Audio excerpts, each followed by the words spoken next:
Bismillahirrahmanirrahim. Innal hamdalillahi wassalatu wassalamu ala Rasulillah wa ala alihi wa sahbihi wa mawalah. Asyhadu an la ilaha illallah wahdahu la syarikalah wa asyhadu anna sayyidina Muhammadan abduhu wa rasulullah nabiyya ba'dah. Assalamualaikum warahmatullahi wabarakatuh. Puji dan rasa syukur tiada henti kita panjatkan kehadirat Allah Subhanahu wa taala dan sholawat serta salam kita tujukan kepada junjungan tertinggi kita Nabi Muhammad SAW beserta keluarga juga sahabat beliau, di mana di hari yang penuh berkah ini kita dapat kembali berkumpul secara online untuk mengikuti kajian Al-Kalam bersama Bapak Kiai Haji Dr. Ali Nurdin MA untuk mentadaburi surat Ali Imran ayat 108 sampai 110, yaitu sifat umat terbaik. Saya Rima Wirasakti mengundang rekan-rekan sekalian apabila ada pertanyaan yang hendak diajukan kepada Pak Ali, silakan dituliskan melalui chat dan sesi tanya jawab akan kami adakan pada akhir kajian ini sekitar 10 sampai 15 menit. Baik, kami persilakan Pak Ali untuk memulai kajian. Waktu dan tempat kami persilakan. Assalamualaikum warahmatullahi wabarakatuh. Alhamdulillah, assalatu wassalamu ala rasulillah wa ala alihi wa sahbihi wa mawalah. La hawla wa la quwata illa billah. Allahumma faqihna fid din wa alimna at-ta'wil amma ba'd. Bapak Ibu sekalian rahimakumullah, untuk lebih berkahnya kaji kita sore ini kita buka dengan membaca basmalah. Bismillahirrahmanirrahim. Ya, alhamdulillah kita dapat melanjutkan kembali untuk mentadabburi firman-firman Allah, dan tadi sudah sampaikan kita sampai di surah Al-Imran dan sekarang masuk di ayat yang ke-108 ya. A'udzubillahi minasyaitonirrajim. Tilka ayatullahi natluha 'alaika bil haqq wa ma Allahu yuridu dzulman lil 'alamin.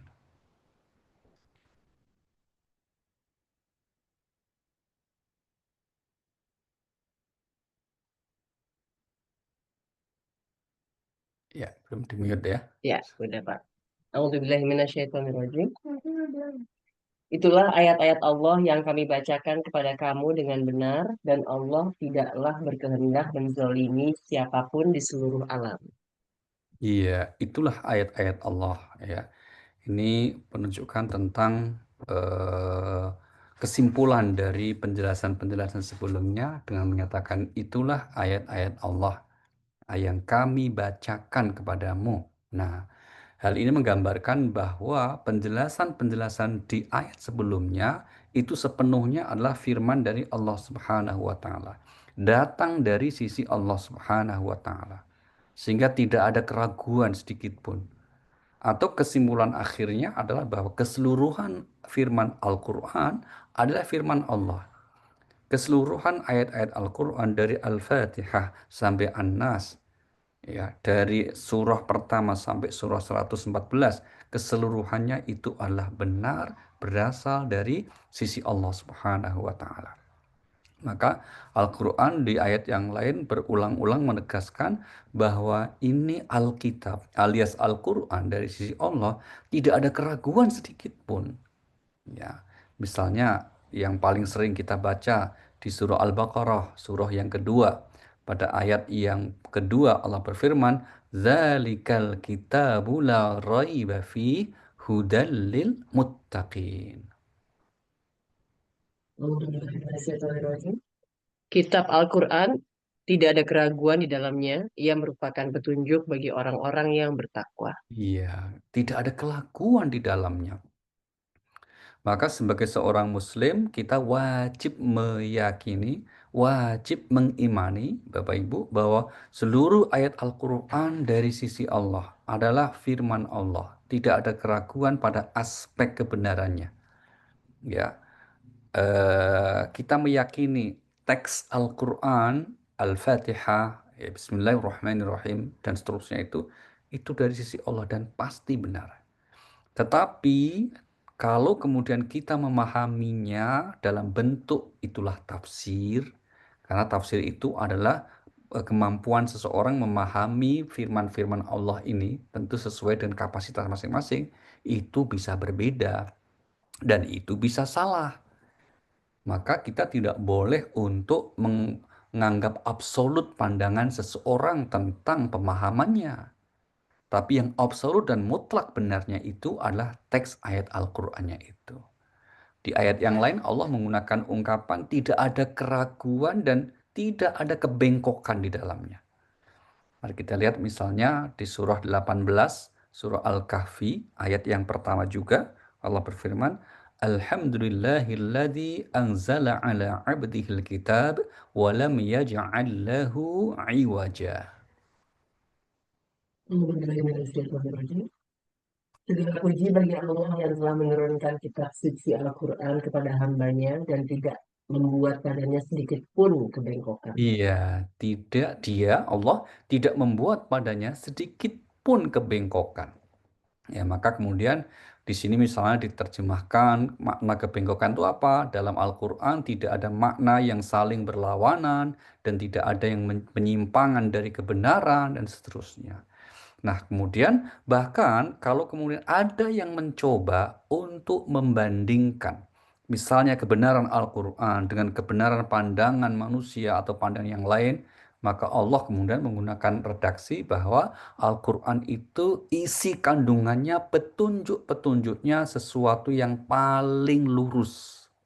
Nah, yang lain mungkin ada yang benar, ada yang lurus, tapi yang paling benar, paling lurus itu adalah Al-Quranul Karim.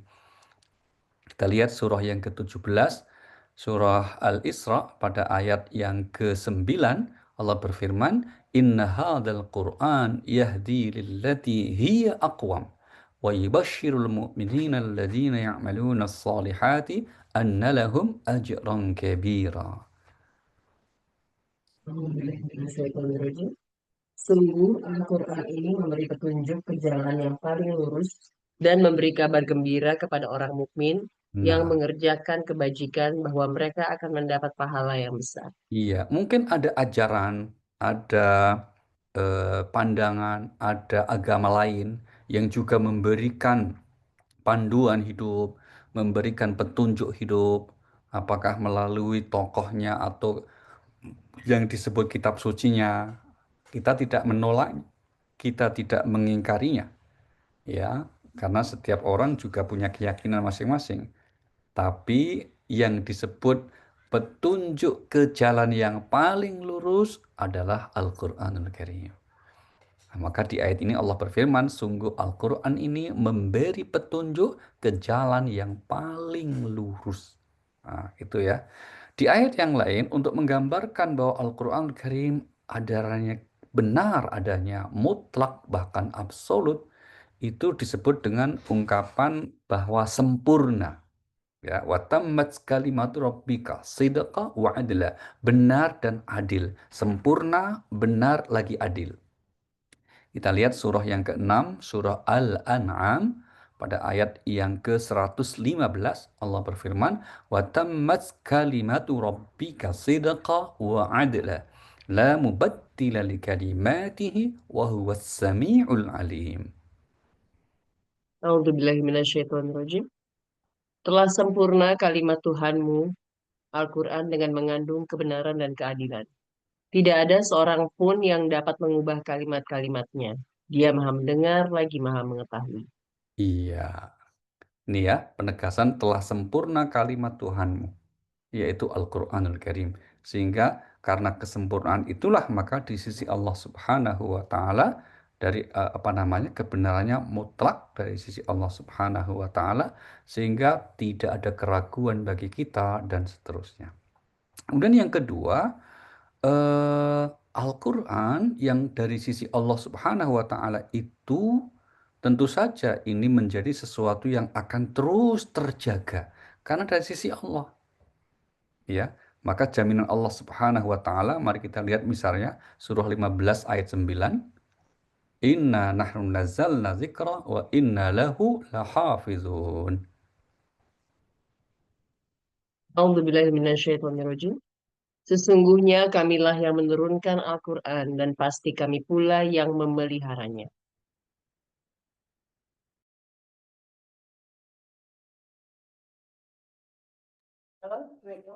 Sungguh kami telah menurunkan Al-Quran dan pasti kami juga yang memeliharanya. Nah, poinnya ya, sungguh kami telah menurunkan Al-Quran dan kami juga yang memeliharanya. Kita sudah sering sampaikan Bapak Ibu, kalau mau ada ujian ini soalnya di antaranya apa? Kenapa Al-Quran menggunakan kata kami? Nah, di antaranya adalah itu untuk menunjukkan keagungan Allah Subhanahu wa taala. Yang kedua apa? Untuk menggambarkan bahwa aktivitas tersebut disertai atau melibatkan atau dibersamakan dengan makhluknya. Dalam konteks menurunkan, Allah melalui Jibril. Dalam konteks menjaga, Allah melalui hamba-hambanya yang mempelajarinya, yang menghafalnya. Itulah bagian dari cara Allah menjaga Al-Quranul Karim, menjaga otentisitas keaslian Al-Quran sebagai firman dari Allah Subhanahu wa Ta'ala.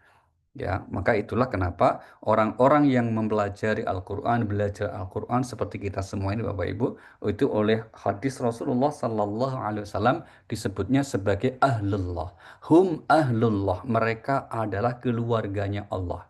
Jadi beruntung sekali kita ini ya, oleh Rasulullah disebut kita sebagai keluarganya Allah Subhanahu wa Ta'ala. Alhamdulillah. Orang keluarga Allah dan sekaligus orang khusus atau spesialnya Allah. Nah, itu siapa?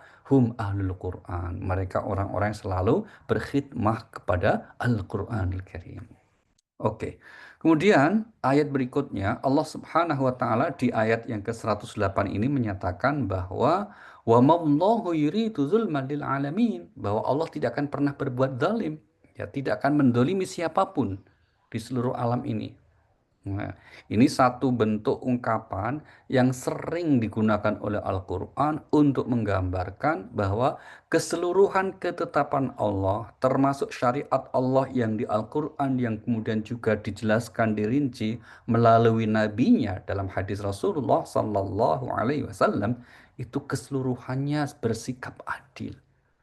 Allah tidak mungkin mendolimi, termasuk tidak akan memberi balasan misalnya orang kelak di akhirat, tidak mungkin. Nah, gitu ya. Mari kita lihat firman Allah yang menegaskan prinsip-prinsip ini di surah yang ke-10, surah Yunus ayat yang ke-44. Allah Subhanahu wa taala berfirman, "Innallaha la yadlimun nasa syai'an walakinnan nasa anfusahum yadlimun." A'udzubillahiminasyaitonirrajim. Sesungguhnya Allah tidak menzolimi manusia sedikit pun, tetapi manusia itulah yang menzolimi dirinya sendiri. Iya, sungguh Allah tidak menzolimi manusia sedikit pun, tapi manusia itulah yang suka menzolimi dirinya sendiri. Maka Bapak Ibu, kita kalau sedang dapat masalah, dapat musibah, jangan suudzon sama Allah, jangan berprasangka buruk kepada Allah, tapi tetaplah berprasangka baik kepada Allah.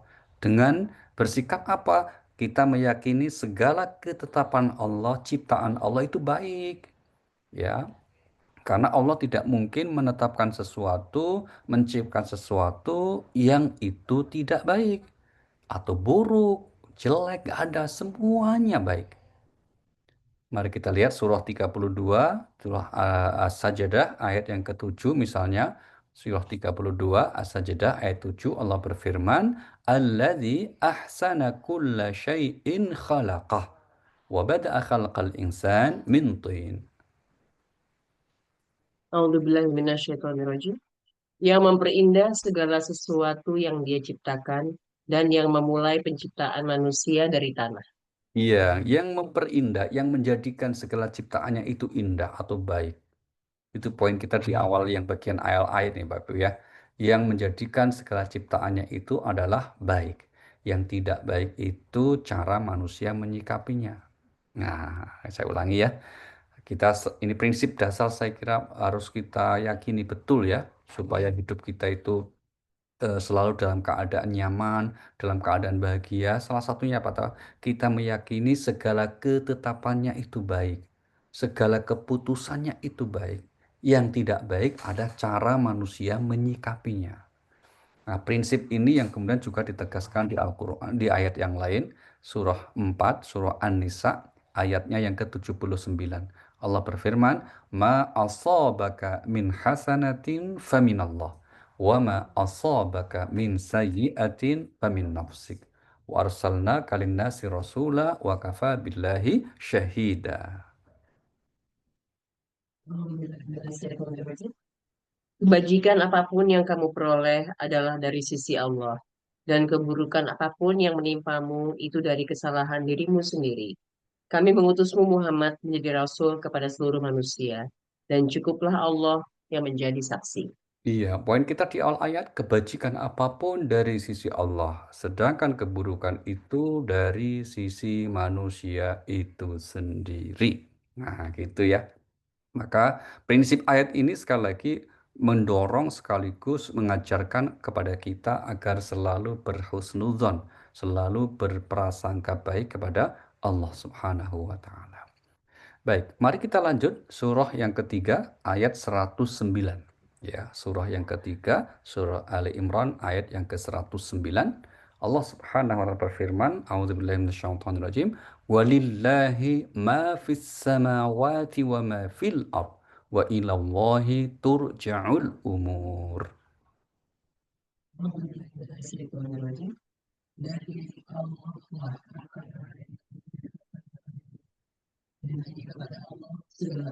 Kembalikan. Oke, baik. Munasabah atau korelasi atau hubungan, nah ini ada tiga istilah ungkapan ya Bapak Ibu sering dipakai ya. Munasabah dalam bahasa Arabnya itu artinya korelasi atau hubungan antar ayat ya. Dalam konteks ini dengan ayat sebelumnya tadi, dengan ayat sekarang itu apa? Gitu ya. Nah, ini sepenuhnya tentu adalah ijtihadi pandangan para ulama gitu ya. Munasabahnya atau korelasinya dengan ayat sebelumnya dengan ungkapan ayat di mana Allah berfirman tadi di akhir ayat 108 itu, dan Allah tidak akan menzolimi manusia tadi kan gitu ya. Maka kenapa Allah tidak boleh kita anggap berbuat zalim? Allah harus kita jauhkan, kita sucikan dari sifat buruk yang namanya perbuatan zalim. Mungkin padahal faktanya seringkali kita menyaksikan ya, menyaksikan misalnya hal-hal yang menurut logika manusia itu suatu yang ya dalam tanda petik kezaliman. Misalnya ada orang yang hidupnya wah terus mendapatkan katakanlah ujian seperti pepatah sudah terjatuh ketimpa tangga gigit anjing gitu. Masalahnya besar numpuk terus gitu ya. Ada bangsa yang terus dilanda peperangan misalnya gitu ya. Ada kelompok masyarakat yang selalu mendapatkan kezaliman dari orang lain atau juga dalam kasus kita negara kita sering ada bencana alam sehingga yang meninggal banyak gitu kan. Nah, mungkin ada sementara orang yang menganggap, wah Tuhan zalim ini. Kenapa kok kemudian menyiksa atau mengazab atau menghukum atau memberi musibah kepada masyarakat tertentu dan memberi kesenangan tertentu. Nah, jawabannya kelanjutannya ayat ini, yaitu milik Allah apa yang di langit dan apa yang di bumi. Artinya apa? Artinya segalanya itu miliknya. Maka kalau pemilik sebenarnya atau yang memiliki mutlak nggak boleh kita sebut zalim. Ya, kalau manusia boleh karena manusia itu tidak memiliki mutlak. Misalnya saya ambil contoh, ibu-ibu punya tas, ya, tas itu masih bagus, cuma karena nggak suka langsung kemudian disobek-sobek tasnya gitu misalnya. Itu zalim namanya. Karena kalau ibu nggak suka bisa diberikan ke yang lain. Ya, kenapa? Karena ibu tidak memiliki mutlak. Itu pinjaman dari Allah Subhanahu wa taala. Ya, demikian juga punya baju atau punya sepatu atau punya makanan, terus karena kita nggak suka kita buang, tidak boleh, itu zalim namanya. Gitu ya. Tapi kalau Allah karena sang pemilik yang mutlak mau melakukan apa saja tidak bisa kita sebut sebagai zalim. Apalagi Allah menyatakan tidak menzalimi manusia. Berarti apa? Ada maksud baiknya gitu. Maka terkadang maksud baik itu tidak selalu apa namanya diwujudkan dengan cara-cara yang menurut kita baik. Maka di ayat yang lain misalnya kita lihat ya surah yang kedua, surah Al-Baqarah ayat 216 Allah berfirman, "Kutiba 'alaikumul qital wa huwa kurhul lakum wa 'asa an takrahu syai'an wa huwa khairul lakum wa 'asa an tuhibbu syai'an wa huwa syarrul lakum wallahu ya'lamu wa antum la ta'lamun." Diwajibkan atas kamu berperang pada hal itu tidak baik. Tetapi sesuatu. Jadi kamu menyukai sesuatu, padahal itu tidak baik bagimu. Kamu mengetahui sedang kamu tidak baik. Iya, kalimatnya pada ungkapan boleh jadi, ya, boleh jadi kamu membenci sesuatu padahal itu baik bagimu. Kita sering misalnya tidak suka kalau mendapat masalah. Misalnya kita kadang mungkin bahkan frustasi kalau kenyataan sering bertentangan dengan keinginan. Kita mungkin akan down ketika keinginan tidak tercapai. Nah, Allah mengingatkan di ayat ini, boleh jadi kamu membenci sesuatu padahal itu baik bagimu. Nah, sebaliknya, kamu menyukai sesuatu, wahai manusia, padahal itu tidak baik bagimu.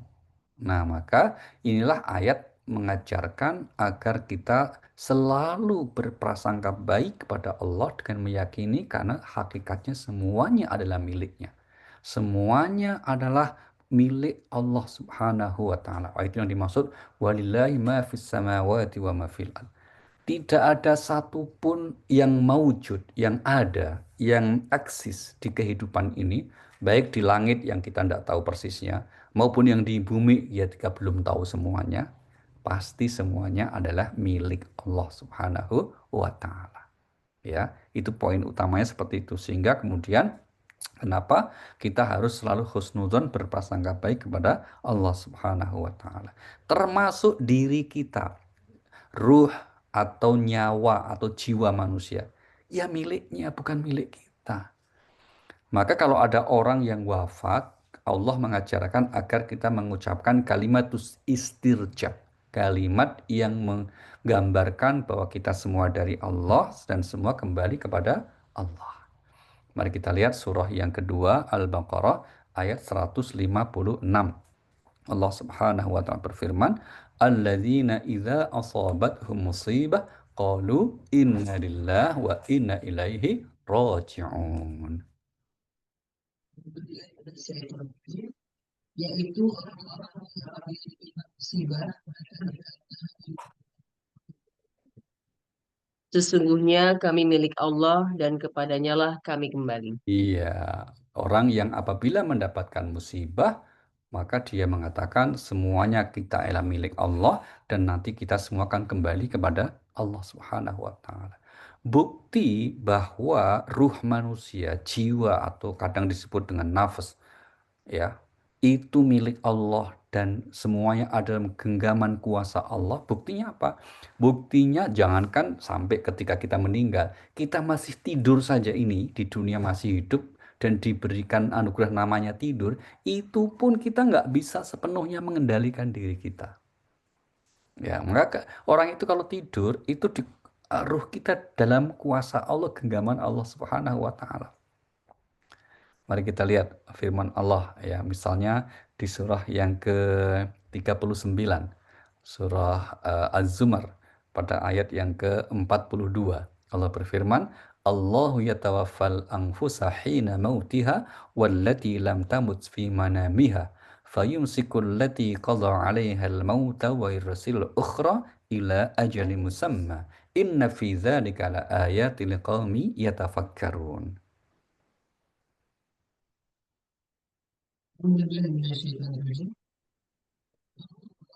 Roh seseorang pada saat kematiannya dan nyawa seseorang yang belum mati ketika dia tidur. Maka dia tahan nyawa orang yang telah dia tetapkan kematiannya dan dia lepaskan nyawa yang lain sampai waktu yang ditentukan. Sungguh pada yang demikian itu terdapat tanda-tanda kebesaran Allah bagi kaum yang berpikir. Nah, Allah menggenggam nyawa ruh manusia pada saat kematiannya dan yang belum mati ketika dia tidur. Maka kenapa orang itu misalnya kalau sedang tidur ngigau gitu ya Bu ya. Meskipun ngigonya marah-marah, ngegas-ngegas itu tidak boleh diberi sanksi karena dia nggak sadar.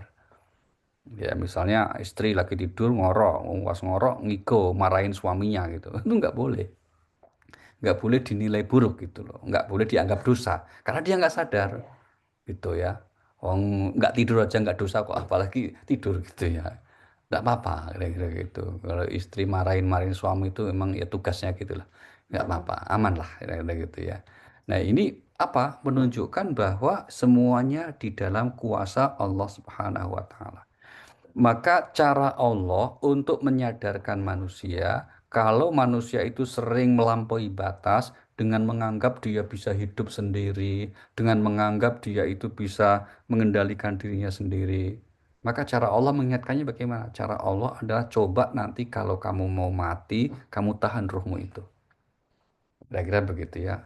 Mari kita lihat misalnya firman Allah di surah yang ke-56, surah 56 ayat yang ke-83-84.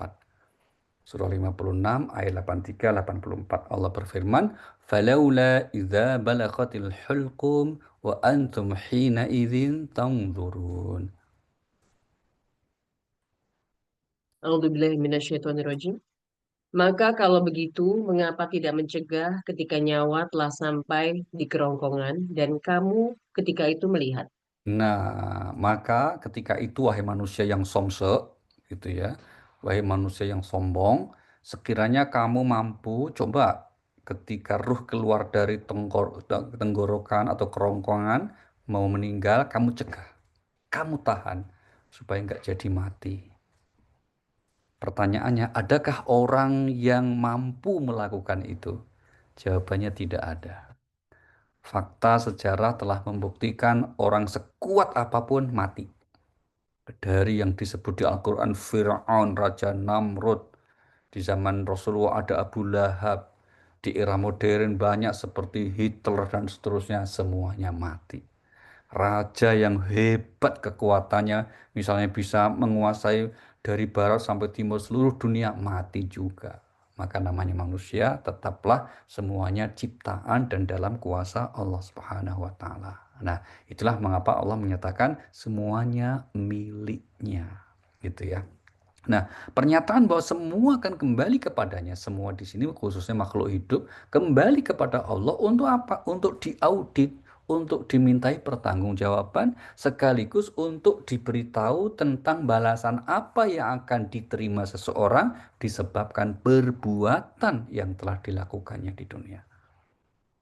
Mari kita lihat firman Allah surah yang ke-62, surah Al-Jumu'ah ayat yang ke-8. Allah Subhanahu wa taala berfirman, "A'udzubillahi minasyaitonirrajim. Qul innal mautal ladzi tafirruna minhu fa innahu mulaqikum tsumma turadduna ila 'alimil ghaibi wasyahadah fayunabbi'ukum bima kuntum ta'malun." A'udzubillahi minasyaitonirrajim. Katakanlah, sesungguhnya kematian yang kamu lari daripadanya, ia pasti menemui kamu. Kemudian kamu akan dikembalikan kepada Allah, yang mengetahui yang goib dan yang nyata. Lalu dia beritakan kepadamu apa yang telah kamu kerjakan. Nah, ini satu ungkapan yang menunjukkan banyak pelajaran ya, Bapak Ibu, di ayat ini ya. Kematian yang kamu lari, fitrah manusia itu maka tidak suka mati. Sesolih apapun orang itu umumnya nggak siap. Kalau ditanya mau mati nggak, itu nggak siap gitu ya. Umumnya ada satu dua orang yaitu pengecualian lah. Tapi umumnya manusia fitrahnya itu lari dari kematian alias tidak suka mati. Nah, padahal itu pasti terjadi. Maka Allah berfirman, "Fa'innahu mulaqikum." Sesungguhnya mati itu pasti akan menemui kamu. Untuk apa ketika orang itu mati? Bukan habis semuanya. Kematian itu bukan ketiadaan eksistensi semuanya. Tapi hakikatnya itu adalah kembali kepada Allah. Yang kembali apa? Ruh kita, jiwa kita. Ya, karena kalau jasad kita, biologis kita ini karena berasal dari bahan bakunya tanah, kembali ke tanah, maka dalam Islam dikuburkan. Ya, ruh kita dari sisi Allah maka kembali kepada Allah Subhanahu wa taala. Untuk pada akhirnya apa? Akan menerima balasan, ya Allah memberitahu tentang apa? Tentang apa yang telah kita kerjakan di dunia. Jadi kalau toh di dunia ini kita berbuat baik, terus diberi kebalasan Allah baik, itu baru ya sedikit balasan, baru semacam down payment lah, ya DP saja. Tapi balasan yang sebenarnya, balasan yang sempurna, kelak nanti di akhirat. Begitu ya. Nah demikian juga kalau ada hal-hal yang kita di dunia ini ada perbedaan pendapat, sering belum ada dan tidak ada titik temu, maka Dengan adanya akhirat, Allah mengingatkan bahwa semuanya akan diberikan keputusan yang adil di sisi Allah. Mari kita lihat surah 34, namanya surah Saba, ayat yang ke-36. Allah berfirman, "Qul yajma'u bainana rabbuna thumma yaftahu bainana bil haqq wa huwal fattahul alim." Syaitonirrajim. Ayat 26. Katakan Ya, 26 Pak ya. ya betul. Katakanlah Tuhan kita akan mengumpulkan kita semua. Kemudian dia memberi keputusan antara kita dengan benar. Dan dia yang maha pemberi keputusan, maha mengetahui. Iya, Tuhan kita akan mengumpulkan kita semua. Ini pernyataan lugas dari ayat ini ya Bapak Ibu. Tuhan kita Allah Subhanahu wa taala akan mengumpulkan kita semua. Dan di sanalah Allah kemudian akan memutuskan hal yang sering kita berbeda pendapat di kehidupan ini. Nah, oke. Baik, mari kita lanjut sekarang ke ayat yang ke-110. Surah Ali Imran ayat 110. Dan inilah yang kemudian kita pilih menjadi judul dari pembahasan 3 ayat kita ini, yaitu apa? Sifat umat terbaik. Allah Subhanahu wa taala berfirman, A'udzubillahi minasyaitonirrajim, "Kuntum khaira ummatin ukhrijat linnas ta'muruna bil ma'ruf wa tanhauna 'anil munkar wa tu'minuna billah. Walau amana ahlul kitab lakana khairan lahum minhumul mu'minuna wa aktsarahumul fasiqun." A'udzubillahi minasyaitonirrajim. Kamu umat Islam adalah umat terbaik yang dilahirkan untuk manusia selama kamu menyuruh berbuat yang makruf, mencegah dari yang mungkar, dan beriman kepada Allah.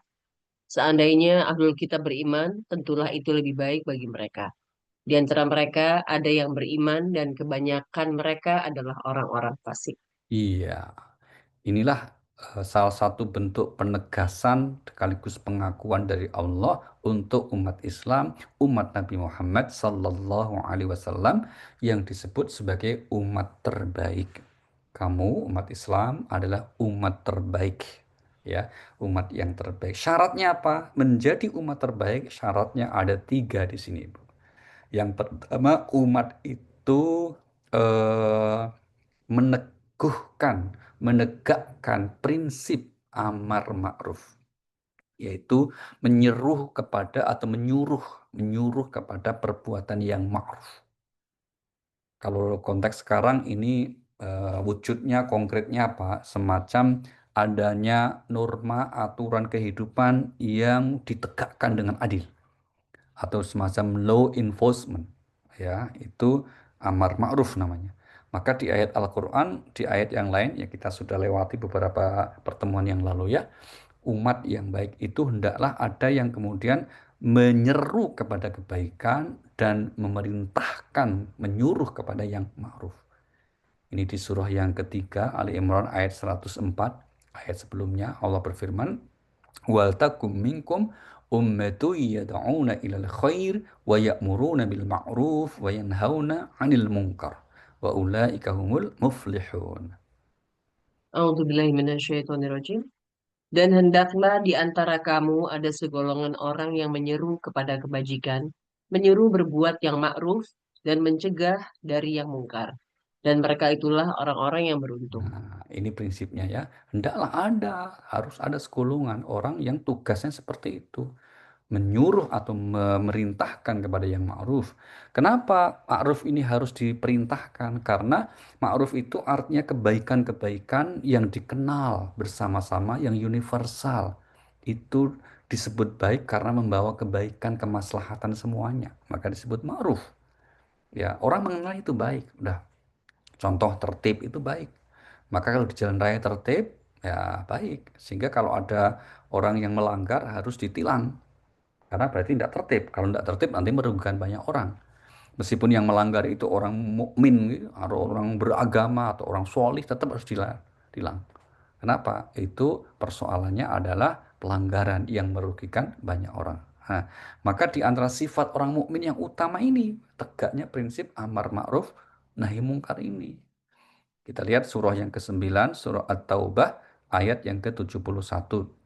Allah berfirman, A'udzubillahi minasyaitonirrajim, wal mu'minuna wal mu'minatu ba'luhum awliya'u ba'd. Ayat 71 ya. Ya'muruna bil ma'ruf wa yanhauna 'anil munkar wa yuqimuna as-salah wa yu'tuna az-zakah wa yuti'una Allah wa rasulah.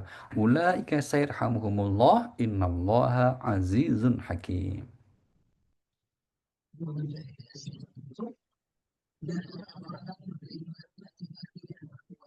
Sebagian mereka menjadi tolong bagi sebagian yang lain. Mereka berbuat yang ma'ruf dan mencegah dari yang munkar, melaksanakan sholat, menunaikan zakat, dan taat kepada Allah dan Rasulnya. Mereka akan diberi rahmat oleh Allah. Sungguh Allah berkata selalu pada bijaksana. Iya, ini ya. Jadi ciri utama kalau mau kita runut begini, Bu. Umat terbaik itu yang menegakkan prinsip amar ma'ruf nahi mungkar. Demikian juga orang mukmin, sesama mukmin harus saling mengingatkan untuk melakukan amar ma'ruf nahi mungkar. Karena apa? Konsekuensi logisnya, kalau antara kehidupan sosial masyarakat umat itu, mereka tidak menegakkan prinsip ini, hanya fokus dengan individu masing-masing. Misalnya apa? Ada kemungkaran di sampingnya atau kemarin di sekelilingnya. Kemungkaran itu apa toh? Keburukan yang melanggar syariat yang merugikan orang. Misalnya kalau dalam konteks ini ada judol perjudian atau dalam institusi ada korupsi misalnya. Maka kok yang lain cuek saja, nggak peduli dengan alasan aku yang penting nggak ikut. Misalnya gitu ya, nggak penting, yang penting aku nggak ikut-ikutan. Kalau dia punya kemampuan untuk mencegahnya atau punya kemampuan untuk paling tidak menyampaikan kepada orang lain, tapi tidak mau melakukannya, maka akibat buruk dari kemungkaran yang dilakukan sekelompok orang itu juga akan menimpa kepada orang yang melakukan. Maaf, orang yang tidak melakukan sekalipun. Ya, contohnya tapi di sebuah kantor misalnya, wah itu tingkat korupsinya menggurita. Ini ada satu orang yang nggak korupsi, maka kantor itu pasti akan lama-lama akan hancur. Dan yang nggak korupsi itu jadi korban juga, gitu. Atau katakanlah tadi, ada orang hidup di suatu tempat, orang menebangi hutan habis. Yang lain tahu tapi diam aja nggak peduli gitu. Nanti yang nggak ikut nebangin ini, meskipun dia nggak ikut, kena juga kalau terjadi bencana. Nah, maka ada ayat yang mengingatkan tentang pentingnya saling peduli untuk amar ma'ruf nahi mungkar ini. Surah 8, Surah Al-Anfal, ayat 25, Allah menyatakan, wattaqu fitnatan la tusibanna alladhina zalamu minkum khassah wa'lamu annallaha syadidul iqab.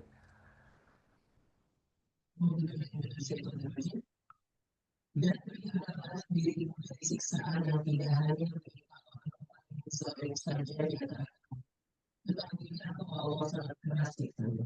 Iya, peliharalah dirimu dari siksaan yang tidak hanya menimpa orang yang zalim saja, yang tidak hanya menimpa orang yang berbuat salah saja, tapi yang tidak berbuat pun kalau dia tidak mengingatkan, tidak mencegahnya, maka disebut nahi mungkar itu ya, maka konsekuensi logisnya dia juga akan tertimpa akibat buruknya.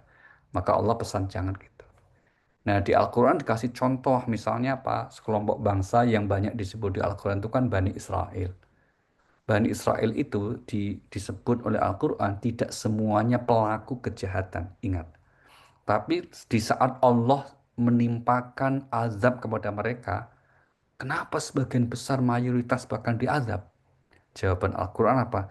Karena di antara mereka tidak saling mencegah dari perbuatan mungkar.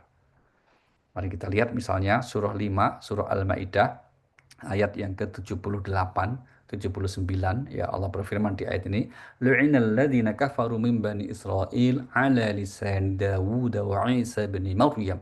Dzalika bima asaw wa kanu ya'tadun, kanu la yatanahawna 'an munkarin fa'aluh. Labisa ma kanu yaf'alun.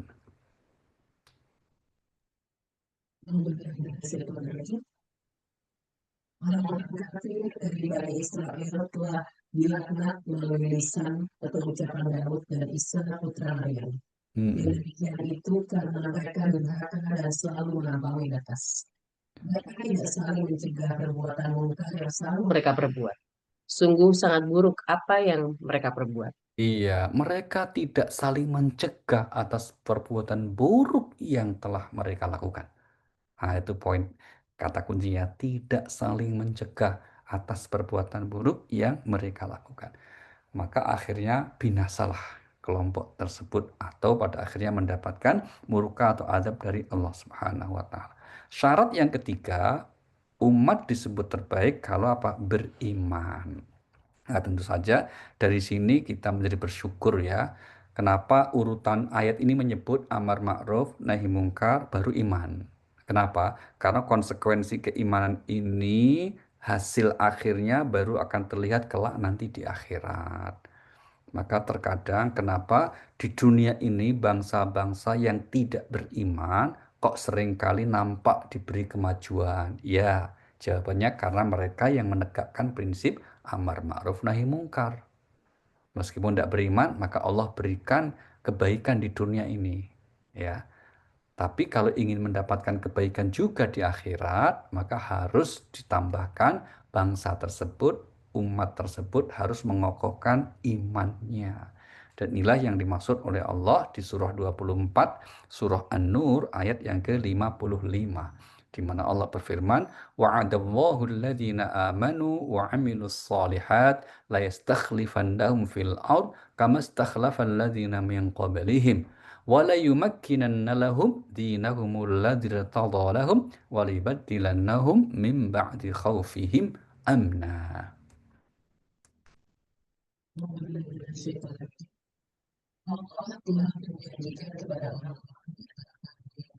Dan yang mengerjakan kebajikan, bahwa dia sungguh akan menjadikan mereka berkuasa di bumi sebagaimana dia telah menjadikan orang-orang sebelum mereka berkuasa, dan sungguh dia akan meneguhkan bagi mereka dengan agama yang telah dia ridhoi.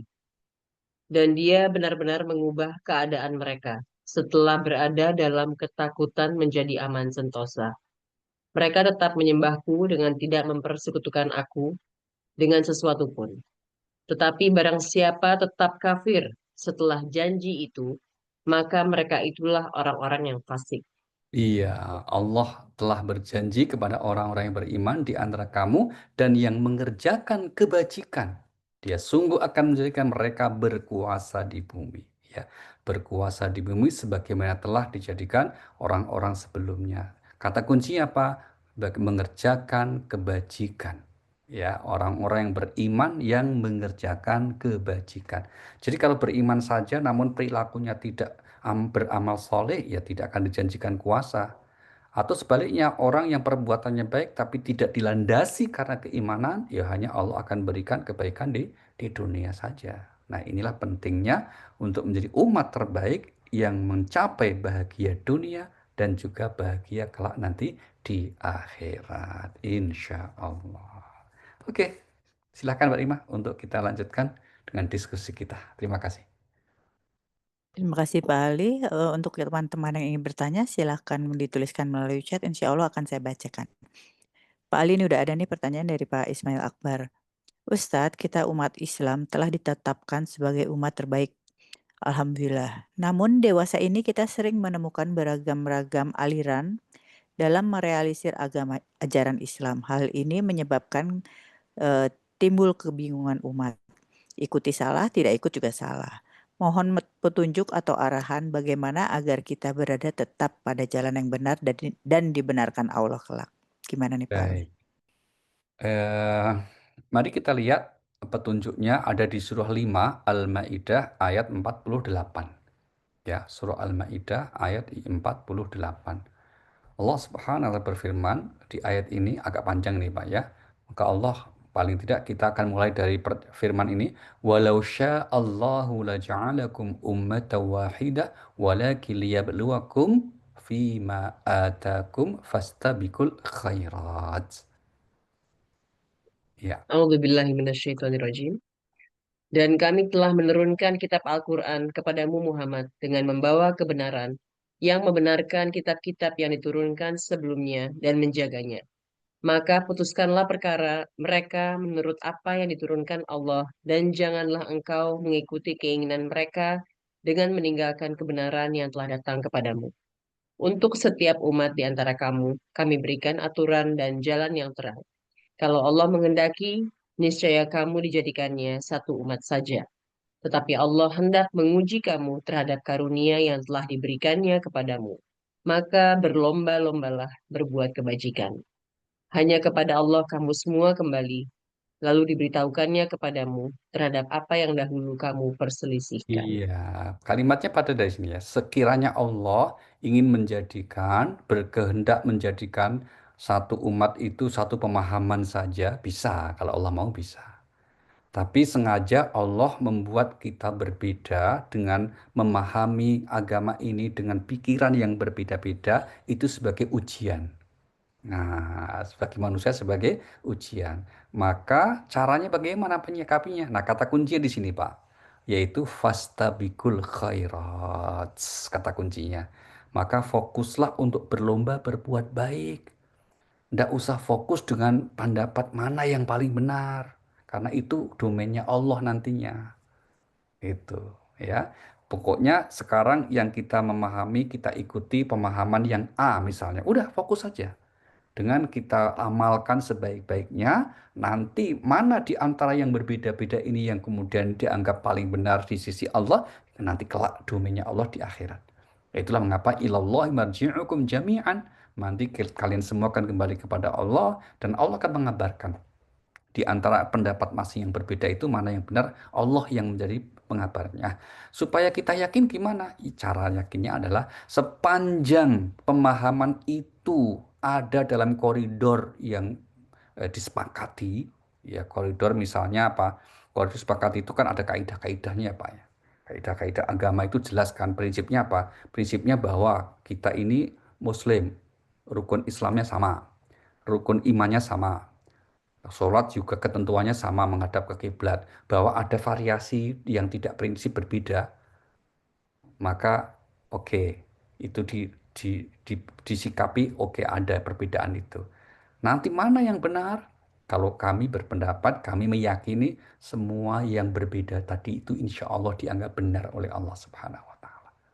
Itu karena apa? Rukun imannya kita sudah sama, rukun Islamnya kita juga sama, Nabi kita juga sama, kitab sucinya sama. Lebih banyak persamaan-persamaan yang mengikat kita sebagai Muslim. Nah, dibanding perbedaannya. Nah, aliran-aliran berbeda itu konsekuensi logis dari karena manusia punya pikiran yang berbeda-beda. Gitu. Tapi ada lebih banyak yang sama, terutama dalam hal yang prinsip dan pokok dalam agama. Maka berarti apa? Masuk koridor. Semuanya benar. Insya Allah. Oke, makasih Pak. Pak Ali, bagaimana kita tahu nih, bagaimana kita yakin bahwa yang yang membedakan kita itu nggak prinsip, mana yang prinsip dan mana yang bukan itu gimana cara membedakannya Pak Ali? Iya, cara yang paling sederhana untuk membedakan prinsip dan tidak prinsip itu adalah kan agama ini secara umum oleh Al-Quran dibagi menjadi tiga ya Mbak ya. Jadi tiga. Tiga itu apa? Ada aspek akidah, keimanan, ada aspek syariah, itu rukun Islam, dan akhlak. Nah, maka kalau kemudian bahwa contoh yang prinsip itu apa? Tuhan kita sama Allah. La ilaha illallah. Nabi kita sama, Muhammadur Rasulullah. Kitab suci kita sama. Nah, sholat kita sama, menghadap kiblat ya dengan bilangan rakaat yang sama. Ini kan rukun Islam gitu ya. Rukun Islam kita sama, bahwa kalau haji ke Mekah, bukan ke IKN.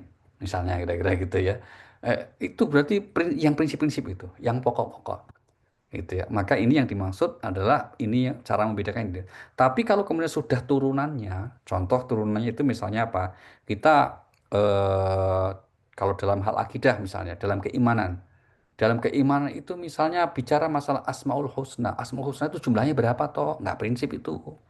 Yang penting kita percaya Allah itu memiliki Asmaul Husna. Mau jumlahnya berapa, ada golongan A berpendapat 99, golongan B berpendapat 123, tidak prinsip. Itu berarti tidak prinsip. Lagi, kalau dalam fikih sholat misalnya, dia sholat, tapi cara sholatnya kok kemudian gerakannya agak dikit berbeda. Ngangkat tangannya agak berbeda, terus kalau tahiyat ada yang gerak-gerak, ada yang tidak, itu berarti nggak prinsip, Mbak. Prinsipnya apa? Yang penting masih sholat. Itu. Dan masih sholatnya masih menghadap kiblat. Nah, kalau sholatnya sudah menghadap ke timur, menghadap ke barat, gitu, ya itu masalah gitu ya. Itu contoh namanya apa itu perbedaan yang prinsip dengan tidak prinsip. Jadi gampangnya yang prinsip yang pokok itu pada aspek rukun imannya, rukun Islamnya itu kalau masih sama, insya Allah berarti ini kita memiliki kesamaan pada hal yang prinsip.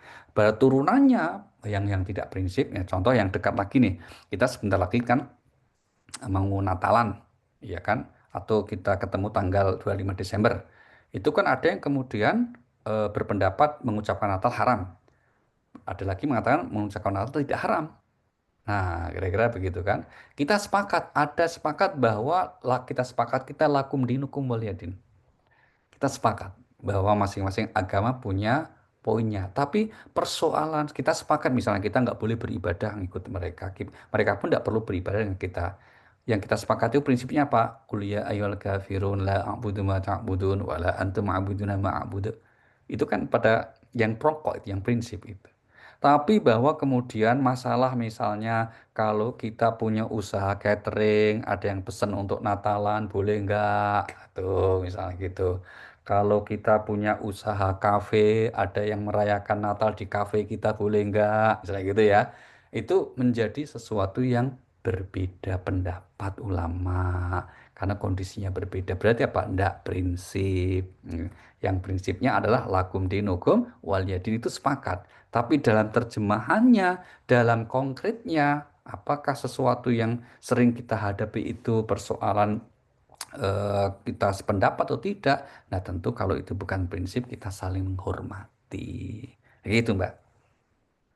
Baik, tapi kan kadang-kadang kita merasa bahwa itu tidak prinsip, tapi buat mereka ternyata itu prinsip gitu, Pak. Jadi itu yang barangkali kita bikin kita bingung. Itu gimana ya, Pak? Iya, maka ya enggak apa-apa juga, Mbak. Pada akhirnya kalau yang lain menganggap itu prinsip, sementara kita nggak prinsip, kita kita kembali ke common sense saja, pendapat mayoritas. Common sense itu pikiran umumnya. Gitu ya, pikiran umumnya menganggap para ulama. Kalau yang ngomong itu bukan ulama, nggak apa-apa. Bahkan ya sesuatu yang remeh pun dianggap prinsip, silakan saja. Misalnya apa? Oh, buat saya itu posal prinsip itu main pedal itu. Monggo gitu kira-kira gitu kan. Silakan gitu kan. Tapi kan kemudian common sense-nya artinya pikiran secara umum orang menganggap itu prinsip enggak sih? Atau para ulama yang kompeten. Nah, rujukan kita ke sana, Mbak. Kepada yang Mm, para ulama yang punya kompetensi mengatakan ini urusan usul yang pokok prinsip atau urusan cabang atau bukan prinsip. mm. Nah, itu. Kalau kemudian hanya orang awam secara umum, apalagi di medsos mengatakan itu prinsip akidah ini, ya monggo. Tapi kita kembalinya kepada marja asasinya, ya ke tempat kembali yang kita sepakati para ahlinya. Kalau dalam urusan kedokteran, kalau para ahli dokter kedokteran spesialis mengatakan, oh ini penyakit A, penyakit B, ini penyakit tertentu, ya sudah kita dengar. Tapi kalau orang awam yang mengatakan, ya monggo saja. Karena nggak mungkin kita juga maksa orang untuk semua sepakat kan gitu. Oke. Ya, baik, baik. Terima kasih, Pak Ali. Sepertinya tadi hari ini kita pertanyaannya hanya itu, barangkali bisa ditutup dengan doa, Baik, Pak Ali. makasih. Baik, mari kita hadirkan niat baik kita semua Bapak Ibu untuk memohon kepada Allah. Mungkin ada jamaah kita yang sedang sakit, semoga Allah sembuhkan. Yang punya kesulitan Allah mudahkan. Yang punya hajat-hajat yang baik, semoga Allah kabulkan. Al-Fatihah. A'udzubillahi minasyaitonirrajim. Bismillahirrahmanirrahim. Alhamdulillahirrabbilalamin. Ar-Rahmanirrahim. Maliki yaumiddin. Iyyaka na'budu wa iyyaka nasta'in. Ihdinas siratal mustaqim. Siratal ladzina an'amta 'alaihim ghairil maghdubi 'alaihim waladdallin. Amin amin ya rabbal alamin. Terima kasih dan mohon maaf. Wassalamualaikum warahmatullahi wabarakatuh.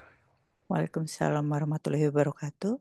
Subhanakallahumma wa bihamdika, asyhadu an la ilaha illa anta, astaghfiruka wa atubu ilaik. Terima kasih Pak Ali atas ilmu yang tentunya sangat bermanfaat untuk kami semua. Kajian yang akan datang insya Allah akan kami selenggarakan hari Rabu minggu depan, masih mentadaburi surat Ali Imran ayat berikutnya. Terima kasih banyak atas waktu dan perhatiannya Bapak Ibu sekalian. Mohon maaf apabila ada kekurangan dan hal-hal yang kurang berkenan. Semoga kita semua senantiasa dalam rahmat, keberkahan, serta ridho Allah Subhanahu wa Ta'ala. Saya Rima Wirasakti, Diana Muhdi, Ratih Wita, dan Nadia Laras undur diri. Wassalamualaikum warahmatullahi wabarakatuh. Waalaikumsalam warahmatullahi wabarakatuh. Waalaikumsalam.